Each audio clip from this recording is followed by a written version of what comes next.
皆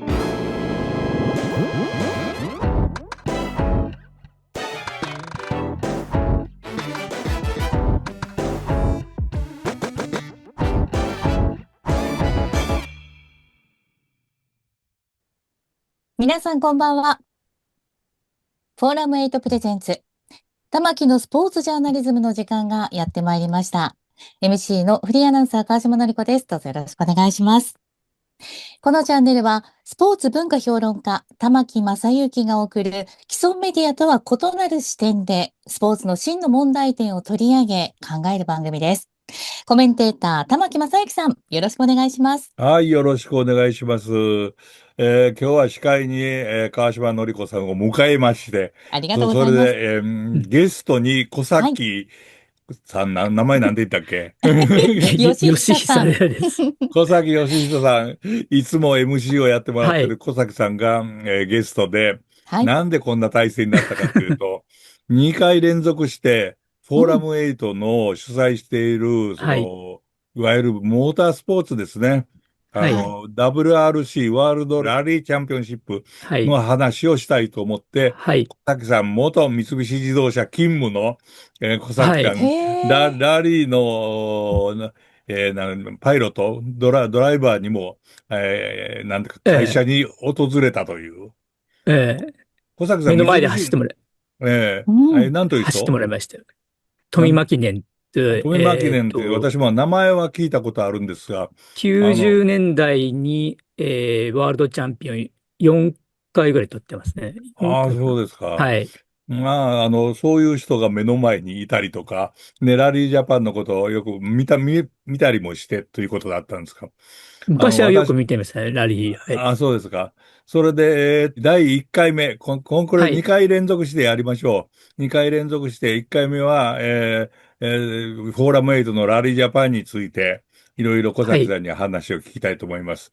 2回はい。目は、まあ、モータースポーツ全般について、私もF1 の取材はいっぱいやりましたんで、で、F1 の取はい。材はいっぱいで、フランスのマニクールにも行ったし、鈴鹿にも何回か行ったし、作家の五木ひろゆきさんと一緒に鈴鹿で取材したこおー。ともありますし、へー。おー。いろいろあるんですが、なんと私は、普通免許も何も車の免許は持っていないという。まあ、車の免許持っていないんですけどね、あの、か、えーの、のりこさん、はい。私、車運転できるんですよ。うん。免許持ってなくて運転できる。ええ、練習したけど、免許取らそうです。なかった。近くの建仁寺というお寺で、うん。家にあった電気屋やってましたから、はい。マツダ M360 というトラックがあったんですね。うそれの乗りん。方を、親父とか職人さんから毎日教えられて、それで乗れるようになって、親父の配達を、手伝ったことありますね。そんなことがありな時代があったんですね。まあまあ、今言ったら免許を、なんていうの、無免許運転でえらいことになると思うんですけど、昔は2回私も警察に止められましたけれども、あ早く頑張って取れよって言われて終わりました。あ。へえ、優それは、いや、しい。結構練習するとかありましたよね。そう免許取ってへえ、ない人間が。うん。へほんで、おまけにえ、トラックにね、冷蔵庫とか洗濯機積んでましうん、たからね。うん。だから家のお手伝いですって言ったら、まあ、頑張れって言われましたよね。なんと寛大な。いや、結構なんか悪い普そんなもんだったん通で、ですか？ただそれだけ使わされるのが、手伝わされるあのが嫌で、あー、うん。それで免許全く持たなくなったという。ただ、へ車え、の、スポーツとしての車はすごく面白くて、特に F1 は面白かったので、うアイルトン・ん。セナの活躍した時には、私もよく取材しましたね。へえ、ただ、アイルトン・セうナがん。あそこに、鈴鹿に来た時にね、いつも松阪牛を食べはい。てたうわけですよん。ね。それで松うん。阪牛の霜降りの油を絶対に食べなかったと。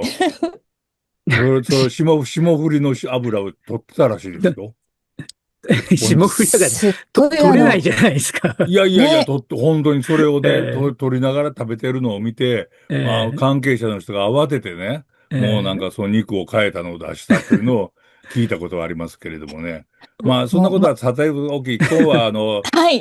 第1回目として、はい。小崎さんに、そのラリージャパン、フォーラムエイトが応援しているはい。主催しているかな、ラリージャパンのことについて聞きたいと思いますが、はい。私はラリーはテレビでしか見たことないんですよ。はい。だからすごいスピードで、あれ、公道を走るんですよね。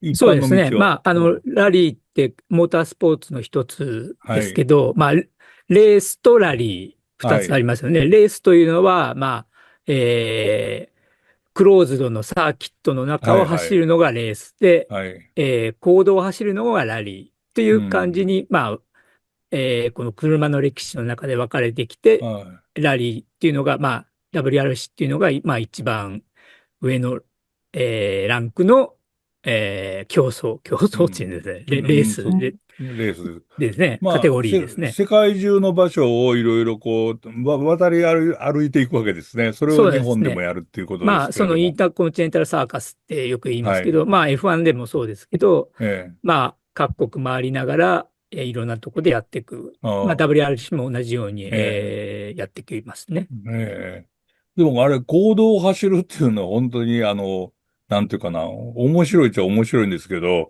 あれ移動するときに公道も走るんですから、ラリーの車って、あれ、はい。ナンバープレートついてるんですって？ あ、そうですね。ラリーというのは、スペシャルステージというのとリエゾンっていうのがあるんですけど、はい。えっと、ラリー自体はスペシャルステージのタイムアタックで、はい。順位を決めるんですね。はい。ただ、スペシャルステージとスペシャルステージの間を行くのがリエゾンっていうのがありまして、はい。それは普通の道を普通通りに、移動すると。それはあれですか？信号が赤だったら止まったりするんですか？はい。その間は、その国の、法規に従って移あ動しなきゃいけなあ。いことになってますから、それと時速ナンバー40、プレートをつけて、時速40キロであれば40 40キキロをロでば。守って移動すると。ああ、なるほど。ただ、えそこの移動する時間も決められてますかえ、ら、えただ、その決められてる時間がその法定速度で移動したらちょうどになる時え、な間になってるほど。ますから、えそれを守って移動するということになってますえ。で、ね。移動して、じゃあ、はい。そのレース、タイムアタックのところに来たら、はい。思いっきりスピード出すわけですよね。そうですね。いろいろ。そこのタイムで、うん。今は、だいたい20個ぐらいありますかね。は SS20 ぐらいまでやって、4い。え日間で20個え。を、日本のではある場所はどこでやるんでしたっけ？今回、は、愛知県と岐阜県、はい。岐阜県の方が多いかなっていうええ。感じですね。スタートが、愛知県の豊田市ですね。はい。まあ、トヨタ自動車のはい。地元ですけど、そこがスタートして、また、岐阜県の方で、また愛知県の方に戻ってくはい、るって感戻ってくる。じですね。はい。11月入って、すぐにあるっていう感じですよね。そうですね。はい。2週目ですかね。11月の2週目、7日から11月6日からでし6たね。日から6日、ですか？7日、8日、あ、そう9ですね。はい。日でした。はい。で、これはもちろんスピードレースですよね。はい。タイムレースですタイね。ムレース。タイムは速い方がいいわけですよはい、ね。そうですね。で、これでね、私、ものすごく驚いたのは、実は、フォーラム8の副社長の方に、はい。なぜこんなもの言ったら怒られちゃうな。こんな、WRC のジャパンを日はい。本の援助するようになったんですかって聞いたら、安全運転の普及のためだと言われたんですよね。うん。それで私ちょっとびっくりしまして、あ、安全運転のためにこんなにスピード出してもいいのかと思ったら、うん。スピード出しても安全運転しないと勝てないわけですよね。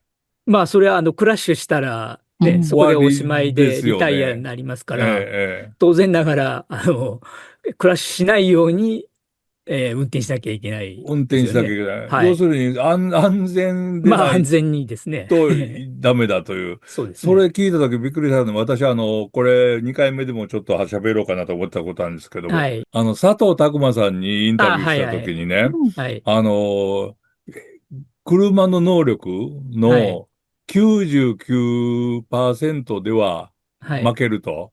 はい。でも100%出さなきゃいけないけど、101%になったら事故ると。はい。だからあ100%で走らなきゃいけないんですよねって言ったら、その通りですって言ったんですよね。あ、うそれうん。で、そのん。通りで、90から上げていって100にする人と、う110からん。下ろしていって100にする人。で、ああ、はいはい。とにかく100うん。で走るっていうのが一番で、でも101の方が速いでしょって私が言ったら、うん。101で走ると結局99と同じなんですよって言われたんですよ。へというのは、え。タイヤの消耗であるとか、マシンのああ、消そういう意味ですね。耗度を考うん。えたら、やっぱり101で走ってると遅くなると。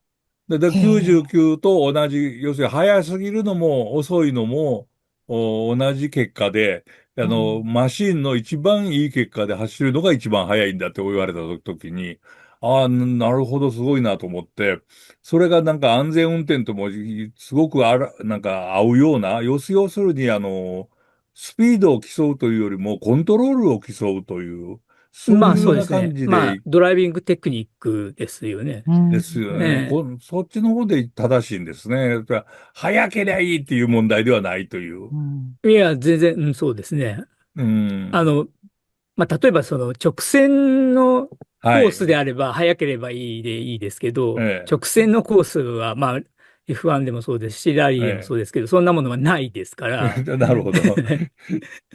そうテクニックを持ってないと、速い速度でカーブを曲がれないっていうこはいはとですようん。ね。い。なるほどね。うそれで ん。WRC なんかのラリーの場合は、はい。運転席に2人乗りますよね。あ、車に、はい。車にね。それで、はい。ドライバーの方の横に、ドライバコーーというドライバーっか言い方です。て呼びこれはますね。どういう役割なんですか？まあ、ナビゲーターとかも呼びますけど、まあ、コドライえバーっていうのは、えっと、その、ペースノートっていうのがあるんですけど、その え、え SS、タイムアタックえ、はい、する区間の、道ですね。道が、はい、ここの先、どう曲がっているのか、はい、どれぐらいの距離なのか、今何はい、速で走ればいいのか、何キロまでえ出していいのかえ、っえていうことを、えっと、ペースノートっていうものに書いてあえ、って、それを読ええ、み上げてドライバーに伝えるっていう役割ですね。つまりナビゲーションするわけですね。うラリーん、ですから、公道を走るわけですから、はい、先が全然見えないわけですうん、よね。だいたういん、ラリージャパンでも100キロ以上出ると思いますけど、ええ、100キロ以上で山の中走るわけですから、うん、先が全く見えないわけですよね。なるほど。次のカーブがどれぐらいの角度のカーブなのかっていうのがわからないですかうら、それん。を、読み上げるのがコドライバーの役割ですね。ああ、なるほど。というと、横で、左だ、右だとかいうことを言ってるわけですね。ああ、そうです次、ね。左カーブ。はい。車内カメラみたいなのもあって、その映像を見るはとわかると思いますけい。ど、え必死に叫んでますね。ずへーっと。え。ほんで、ドライバーはその叫び声を聞きながら、はい。それでハンドルを切っていったはい。り、はい。アクセルを踏んでいったりということをするわけですね。そうですね。大体ですね、例えば直線の長さ80メートルならええ、80メートルっていええ、うのと、その次に、ライトかレフトか、そはい、れから、はい。そのレフトならレフトのカーブの角度ですね。はい、大体、はい。えっと、まあ、いろいろやり方あるんですけど、ええ、10個に分割して1から10で、1が一番きついカーブ、うん。10が一番あ緩いカーブ、あ、はい、はい。で、例えば L の7とか言ったら、左に曲ああ、がる7ぐらい7のの。カーブがあると。うん。そうすると何速で入ればいいっていうのが、まあ、ドライバーがわかるってことですあね。あ。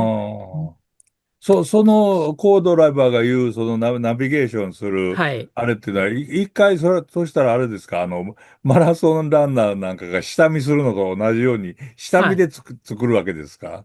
そうですね。今 WRC は4日間になってますけど、はい。その前にレッキと呼ばれるものがあって、はいえっと、スペシャルステージを普はい。通の車で走って、下見をすることができるんですね。これあ今2日、確か2日間取れあ、はるはい。ずですけど、で、そこで、コードライバーがペースノートを作って、うん。で、本番に備えるっていうあことになってますね。あ。で、それは自分で、そのコードライバーがはい。メモを作るわけですね。メモをほんで、作るんですね。それを読んでいくわけですはい、ね。そうですね。ほんで、それを聞いて、はい。ドライバーは、はい。走っていくと。そうですね。うーん。で、なんか、これね、かなり重要な役割で、それは重要でしょう、それ重要は。なんですね。で、チャンピオンシップっていうのは、マニファクチャラーって車の、チームですね。はい。のチャンピオンシップと、はい。ドライバーチャンピオンシップと、コードライバーのチャンピオンシップもちゃんとあるんです。へえ、なだから、るほど。うん。まあ、トロフィーをもらえるっていうのか、えそれだけ表重要なものだっていう認識があるってことですね。要するに表彰されるというわけ表彰ですね。されるっていう。コードライバーで要するに助手とかそういう意味じゃないわけ助手ではですね。ないんですね。助だから、手ではない。ああ、え助手席に乗っているけれども助手助手でではないと。はないですなね。るほどね。それでその言われる通り走っていくと。はい。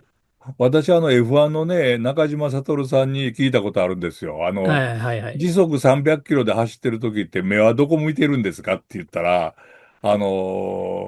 時速に合わせて対応できるところを見るって言われたんですよ。はい。要するに、ね、歩いてる時は歩いて前に突然何かが現れたら、はい。こう、避けることができるところで、はい。自転車の場合で、まあ、10キロぐらいで走ってる時には、その10キロで走っているスピードの先のところに、例えば石ころがあるとかっていうのがはい。はい。ないかなっていうところで、だんだん目が遠くに行くというはい。ことを言われたんですけど、今言われたその WRC の場合だったら、もう行動ですから、右利き、左利きだったら見えないわけですよね。ああ、そうですね。だから、今言ったような、コードライバーが言う、レフトとかライトっていううん。のは、かなり先の話をもう言ってるわけですよね。ええその前の、今が切ってる、次のカーブがどうなってるかってういうことをん。叫んでますね、大あ体。だから先読みしていってあ。るのが、うん、そうですね。というと、頭の中で想像しているようなものに近いところを走ってるわけですが、そうですね。言われて。まあ、それは、目の前普通の、の、ね、一般の人もそうだと思いますけうど、目の前ん、見てたら危ないですからね。うん。もっと先見なきゃいけないってことですそりゃね。そうですよ。そりゃそうですけれども。ああ、なるほそれがまあ100どね。キロ100キロぐらいで走りますから、次のあ次ぐらいのカーブのことをもうコードライバーは話してるっていう感じですあ、ね。そうか。トラックで冷蔵庫を運んでただけの運転手としては、そのあたりの感覚っていうのは全然わかんないですね。せいぜい左に寄せて止めるぐらいしかわからないですけども、でも、テレビで見ている限り、はい。ものすごいスピードで、こう、ジャンプしながら、こう、走るじゃないですか、はい、ラリーっはい。ていうのは。はい。やっぱり、なんていうか、見る側にとってはそういう面白さはありますよね。ありますね。めちゃくちゃ速いですよ。100キロとか120キロで普ええ、通の車が40キロぐらいでしか走れないところをはいはい走るわけはい。ですから、はい。速いですし、うん。まあ、曲がるテクニックですよね。うん。まあ、F1 とかフォーミュラーは、えーまあ、速い速度でうん。走ってますけど、はい。ラリーの場合はかなり車を滑らせながら走ることが多いので、滑らせるというのはドリフトということですか？ドリフトですね。あまあ、ラリージャパンで一つの見どころの一つは、落ち葉がたくさんあるっていうことなんですね。この季節なんで。つまり、落ち葉の上にタイヤ乗ると滑るんですよあ。ね。ああ、なるほど。だから、この滑る路面に対してどう戦うかみたいなところが一つ見せ場であることは間違いないですし、ああ。まあ、例えばヘアピンカーブっていうはいはいはい。みたいなのがあると、完全に後ろタイヤをロックさせてぐるっと回るんですね。はいはい。後で、ろタイヤロックさせてっていうのはロックできるんですか？後ろタイヤなんで。できます。普通の車でもあります。サイドブレーあキも、あ、はいはいはいはい。今は最近少なくうん。なりましたけど、サイドブレーキははい。リアブレーキしかかからないですから、はい。えっと、えーハンドルがあって、すぐここにリアブレーキを引くとえこがあるんですね。え、えで、クッて引けば、もうリアは滑りますから、すぐに。え、ああ、それで、ちょっとハンドルピッて引けば、ぐるっとうん。回ります。ぐるっと回りますって言いのも、回せます、彼らは。なるほど。それで落ち葉の上を滑らせると。はい。今なんか落ち葉の上を滑らせるって話聞いたときに、私が京都出身者と私が何を思い出したかっていうと、祇園はい。祭りですね。はい。祇園祭りの要するに、ここです。車はい。は、ハンドルありませんかうら、あ角を曲がるときに下に竹を敷きあますね、いっぱい。あ、はうい。で、ん。竹を敷いて真横に滑うん。らせると。うん。竹を敷いて水をかけて横に滑らうん。せるってやったのを思い出しましたですけど、間違いですかね。まあ、いや、まあまあ、間違いではないで間すね。違いではない。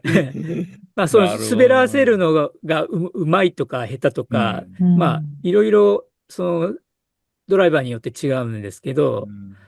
まあ、ターマックって、まあ、舗装路ですね。はい。まあ、ラリージャパン舗装路ですけど、その上に、落ち葉が多分乗ることになるんで、お滑ってしまうと、ー。うん。それどうするかみたいなところですあね。ー中島悟さん F1 のパイはい。ロットの日本の一番の駆け出しみたいな、もう素はい。晴らしい方だったんですけどね。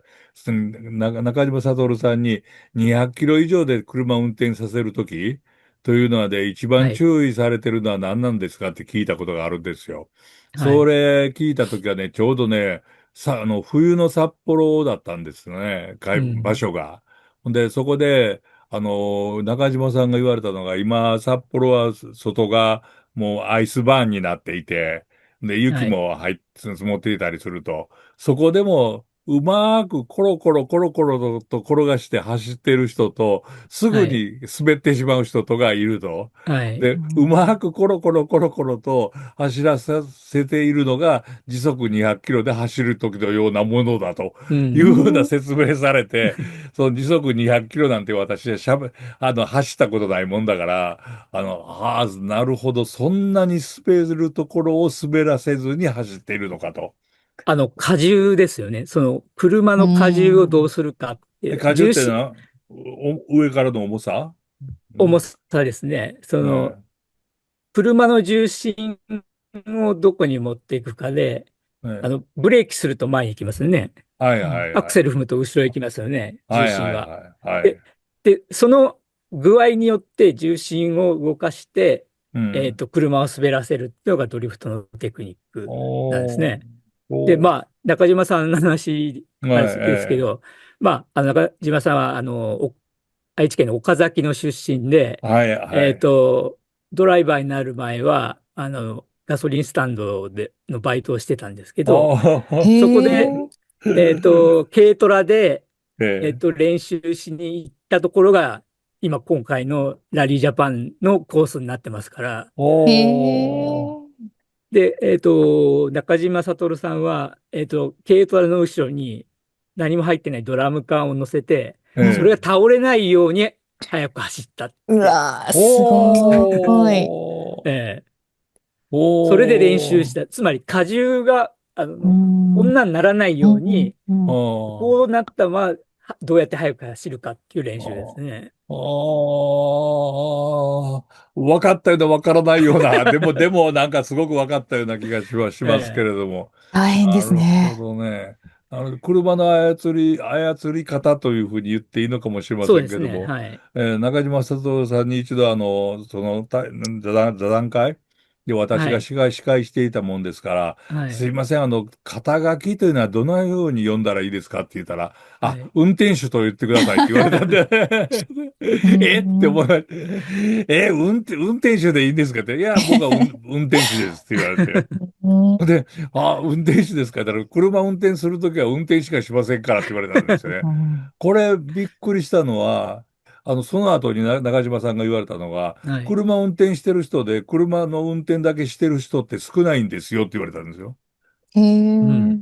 ラジオを聞いたり、音楽聞いたり、隣の人と喋り合ああ、ったはい。り、ああ、そなるほど。それこそ今ではちょっとね、テレビまでつくようになうん。りましたからね。はい。いろんなことしながら運転してる人が多いけど、僕は運転するのが好きですから運転手なんですって言われた時に、うん。ああ、そんなものかと思ったんですけど、そんなもんですね。私あまり運転しないからわかんないけど。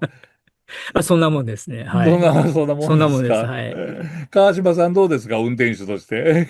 はい、私、運転手。今お話を聞きながら、昨日ちょうどですね、母と一緒に車を運転した、母を乗せえてね、え、花を母が買って、後ろにええ、花を積んでたんですあ、よ。はいはえい。で、それをきれいにちゃんと倒さず帰るつもりだったんですけど、一個倒え。れてたので、なるほど。今だから、すごい、そんな練習をしなくてはいけないのかと思いながら、あ、なそうですね。るほどなかなね。かね、普通の運あの、転でも難しいですうもんね。ん。ううその、ちょっと曲がる難ときに、しいんです。そう、ん。うん。曲がるはい、ときに、遠心力でこう、ちょっと倒いれてしまうってやいう。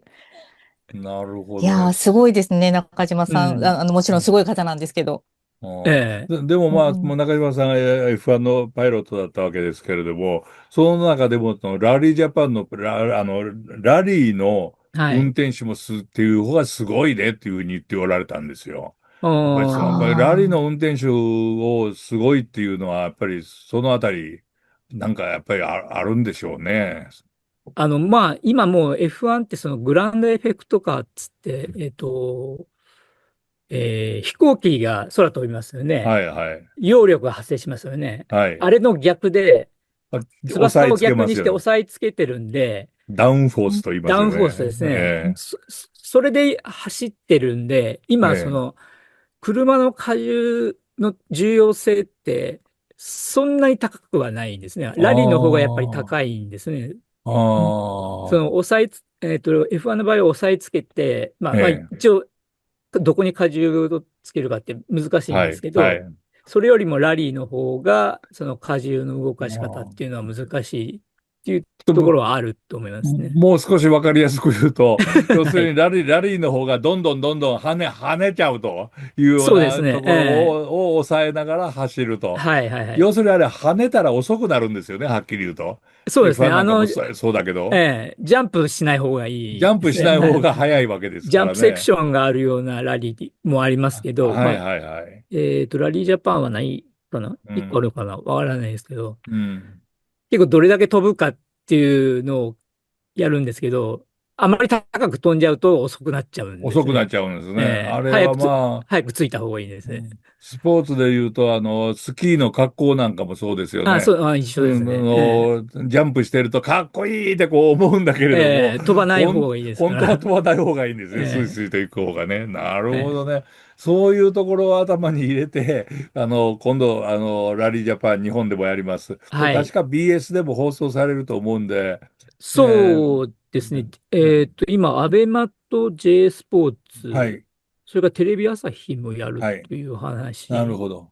ですけどね。はい。その辺を頭に入れてみた方が面白いというか、なんか、そうですね。ね、見どころっていうか、やっぱりやっぱり早く行けって言って思いながら見るよりも、どれだけテクニックがうまいかっていうことですね。そうですね。はい。ね、後ろに積んだ花がこいつは倒れてるな、こいつは倒れてないなっていうそんなことかもしれません。はい。はい。私の、なんと言いますか、つまらない、車の経験とともに初心者向けのラリーを、小崎さんに解説してもらいました。ありはい。がとうさんですね、ありがとうご小崎さん。ありがとうございざいます。ます。ありがとうございました。今週のテーマ、モータースポーツの魅力を語ろうということで、次回もですね、パート2、エピソード2ということ、モータースポーツの真の目的は安全運転というテーマでお届けしますので、ぜひともエピソード2もご覧いただければと思います。玉木さん、小崎さん、ありがとうございました。はい、ありがとうごどうざいましも失た。礼しました。